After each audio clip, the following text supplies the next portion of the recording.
Missing link Mumbai Pune expressway कधीच बनला नसता जर हे मेंढपाळ नसते तर.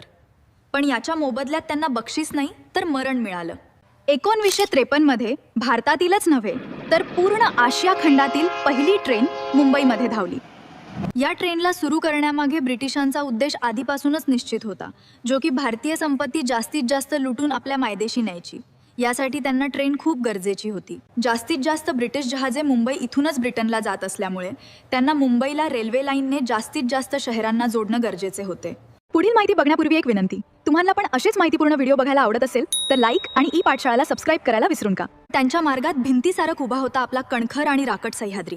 असंख्य ब्रिटिश अधिकारी योग्य मार्ग शोधण्यासाठी आले आणि हतबल होऊन परत गेले. सह्याद्रीच्या पैत्याशी एका छोट्याशा गावातील एक मेंढपाळ हे सगळं बघत होता की काही इंग्रज अधिकारी परत येतात आणि काहीतरी मोजमाप करून हतबल आणि निराश होऊन परत जातात.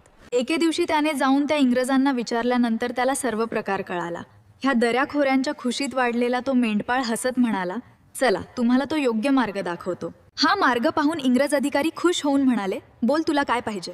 त्यांना वाटलं की हा सामान्य मेंढपाळ आहे, सोने किंवा पैसे वगैरे मागेल. तेव्हा ह्या मेंढपाळांनी मागचा पुढचा काहीही विचार न करता म्हटले की माझ्या देशाला स्वातंत्र्य द्या. हे ऐकून इंग्रजांनी कुठलाच विचार न करता त्या मेंढपाळावर सरळ गोळ्या झाडल्या. मागेल तेवढी संपत्ती मिळून सुद्धा मातृभूमीच्या स्वातंत्र्यासाठी बलिदान देणारे हे महान मेंढपाळ होते स्वतंत्रवीर शिंगरोबा धनगर, ज्यांचे मंदिर आज पण या मुंबई पुणे मार्गावर आहे. नमन आहे त्यांना आणि त्यांच्या देशप्रेमाला.